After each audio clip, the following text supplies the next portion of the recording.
இந்த வீடியோட நோக்கம் வந்து க்ளீனிங் டிப்ஸ். ஸோ உங்களுடைய வாஷ்ரூம் மற்றும் வேறு இடங்களில் மோல்டு இருக்கா, இந்த ஸ்டெயின் க்ளீனரை யூஸ் பண்ணுங்கள். ஸோ இது என்னுடைய லிங்க் ட்ரீயில் நான் ஆட் பண்ணியிருக்கேன். விருப்பமெண்டா போய் லிங்க் ட்ரீ மூலமாக நீங்கள் வாங்கினீங்கன்னா எனக்கு டிஸ்கவுண்ட் கிடைக்கும்.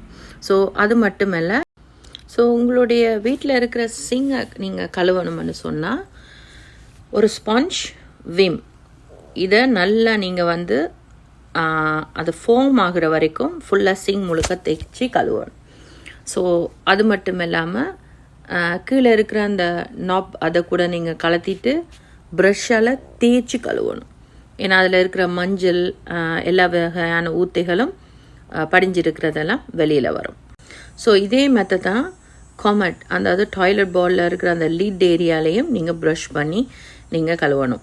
உதாரணத்துக்கு ஒரு சிலவங்களோட லிட் வந்து கலத்துற மாதிரி இருக்கும். ஸோ கலத்துறன்னு சொன்னால் நீங்கள் ஃபுல்லாக கழுவலாம். கலத்த முடியாதவங்க இந்த மாதிரி ப்ரஷ் மூலமாக நீங்கள் தேய்ச்சி கழுவலாம். உதாரணத்துக்கு உங்களுடைய வாஷிங் மிஷின் ட்ரையர், அதில் இருக்கிற அந்த ரப்பர் வந்து நிறைய பேர் துடைக்கிறதே இல்லை. ஸோ அதெல்லாம் வந்து மோல்ட், சில நேரங்கள் நீங்கள் பாருங்கள் மோல்ட் பிடிச்சிருக்கும். ஸோ அது உங்களோட உடுப்புக்கு கூடாது.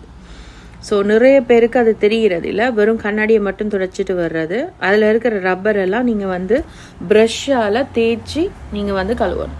ஸோ இதுக்கு நான் அப்போதை காட்டினேனே அந்த மோல்ட் ரிமூவருண்டு ஃபர்ஸ்ட்டில் வீடியோவில், அதை நீங்கள் போட்டு நல்லா தேய்ச்சி கழுவுனீங்கன்னா அதில் உள்ள ஃபுல்லாக மோல்டு அவ்வளோ ரப்பர்லேருந்து வெளியே வரும். ஸோ அட்லீஸ்ட் நீங்கள் 1 வீக்குக்கு ஒருக்காவது ட்ரையர்லேயும் வாஷிங் மிஷின்லேயும் அந்த ரப்பரில் உள்ளதை நீங்கள் தேய்ச்சி கழுவுங்க. ஸோ இது வாஷிங் மிஷினும் நல்லா கவனமாக பாவிக்கலாம். அது மட்டும் இல்லை, நீங்கள் போடுற லிக்விட் ஏரியாவும் அடிக்கடி ஒவ்வொரு நாளும் சுத்தப்படுத்தணும். ஏன்னா அதுகளில் வந்து நாளடைவில் வந்து அந்த மஞ்சள் தன்மை, சில கிருமிகளெல்லாம் உருவாகிறதுக்கு சான்சஸ் இருக்குது. அதோட நீங்கள் வந்து உங்களுக்கு டைல்ஸாக இருந்துச்சுன்னு சொன்னால் நீங்கள் வந்து மாப் யூஸ் பண்ணுங்கள். ஸோ டைல்ஸ்ன்னு சொல்லும்போது மாப் வந்து நல்ல ஒரு லுக் ஒன்று கொடுக்கும். அதோட உங்களோட வீட்டு தளபாடங்களை வந்து இந்த மாதிரி இதால் நீங்கள் டஸ்ட் பண்ணணும். நீங்கள் எவ்ரி டே நீங்கள் டஸ்ட் பண்ணணும். ஏனெண்டா எவ்ரி டே வந்து ஒரு 5 நிமிஷத்துக்கு ஒருக்கா தூசி வந்து டக்குன்னு உருவாகும். சரியா? ஸோ அதனால நீங்கள் வந்து ஈவன் முடிஞ்சால் அந்த ஃபேக் பிளான்ட்ஸுகள், ஃபேக் லீஃபுகளை வந்து தண்ணியால் கழுவுறது பெஸ்ட் ஐடியா, சோப் தண்ணி விட்டு. ஸோ அது வந்து ஒரு வீக்குக்கு ஒருக்கா. ஈவன் உங்களுடைய வால் ஹேங்கர்ஸ் எல்லாம் வந்து நீங்கள் இப்படி ட்ரெஸ் பண்ணிங்கன்னா அது உங்களோட சுத்தத்துக்கு நல்லா. ஈவன் உங்களுடைய அடுப்பு ஸ்டோவ் வந்து ரொம்பவும் அப்படி ஆயிலி தன்மையாக இருந்தால் விம்மில் விற்கிறாங்க இந்த மாதிரி ஸ்டோவுக்குன்னு சொல்லி. அது வந்து லெமனால் ஃப்ரெஷ்ஷாக இதானது. ஸோ அது ரொம்ப நல்லா, அந்த சென்ஸும் கூட நல்ல ஒரு வாசத்தை கொடுக்கும், ஃபுல்லாக க்ளீன் ஆகும். இப்படி நீங்கள் வந்து ஃபுல்லாக தேய்ச்சி கழுவிட்டு அதுக்கு பிறகு ஈர துணியால் நீங்கள் துடைச்சி எடுத்தீங்கன்னா அடுப்பு வந்து நல்ல அழகான லுக் மட்டும் இல்லை, கவனமாக அழகாக பாவிக்கலாம்.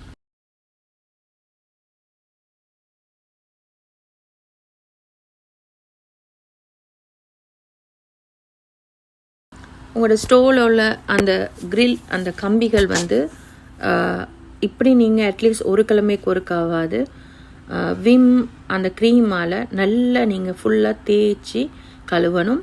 இதுக்கு வந்து ஒரு வகையான ஒரு பாலிஷ் பண்ணுறதுக்கு கூட கடையில் வால்மார்ட்டில், ஹோம் டிப்போவில் விற்கிறாங்க. அதாவது அந்த பாலிஷ், அதாவது அந்த பிளாக் கலரில். ஸோ அதை நீங்கள் வந்து துணியால் தேய்ச்சி நீங்கள் அப்படி அந்த பாலிஷ் கொடுத்தேன்னு சொன்னால் புது அடுப்பாக மாறும். அதுக்கப்புறம் லாஸ்ட்டாக நான் ஸ்டெயின்லெஸ் ஸ்டீல் அந்த ஸ்ப்ரேயை யூஸ் பண்ணுறேன். ஏண்டா இது நல்ல அழகான ஒரு ஷைன் லுக் கொடுத்து உங்களோட அடுப்பை நல்லா அழகாக வச்சுக்கொள்ளும்.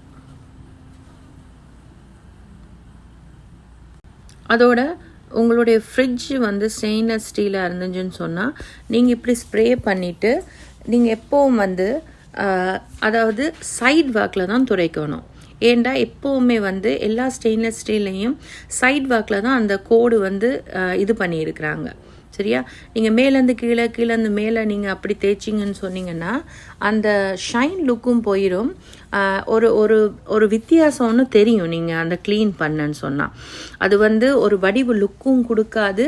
அது மட்டும் இல்லை, அந்த அச்சுகள் எல்லாம் தெரியும். ஸோ எப்போவுமே வந்து நீங்கள் வந்து சைட்லேருந்து சைடு நோக்கி தான் நீங்கள் வந்து க்ளீன் பண்ணணும்.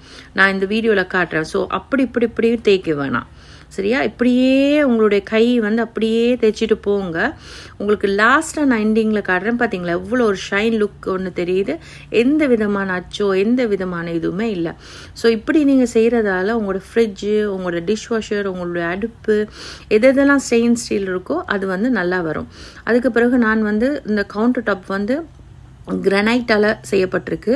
ஸோ அதனால நான் வந்து வினிகர் தான் நான் வந்து யூஸ் பண்ணுறேன். ஏன்னா எந்த கெமிக்கலும் நான் அதை யூஸ் பண்ணல.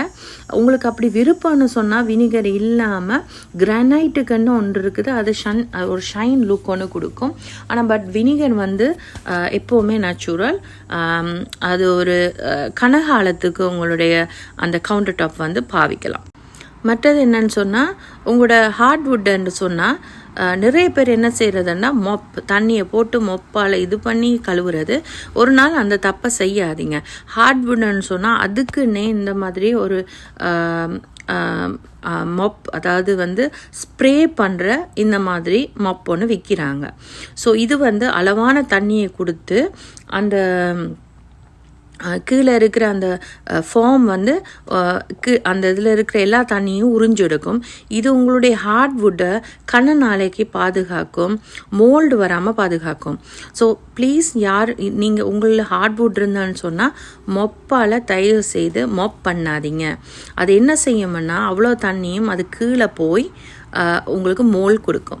ஸோ இப்படியான சில ட்ரிக் வேக்கள் இருக்குது. இந்த ட்ரிக்கான விஷயங்களை பயன்படுத்தி உங்களை வீடுகளை நீங்கள் க்ளீன் பண்ணிங்கன்னா உங்களுடைய வீடுகளோட தளபாடங்கள் கனநாளாக பாதுகாக்கப்படும். அது மட்டும் இல்லாமல் நல்ல ஒரு அழகான ஒரு லுக்குக்கும் கொடுக்கும்.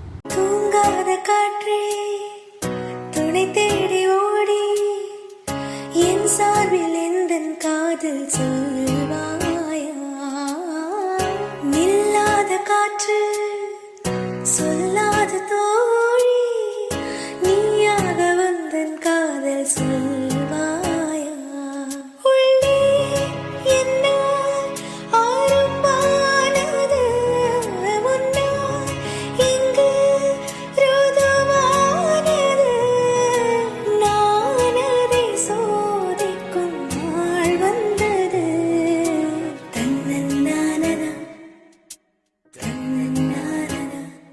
காதல் வந்ததும் கண்ணியின் உள்ளம் காதலை யாருக்கும் சொல்வதில்லை.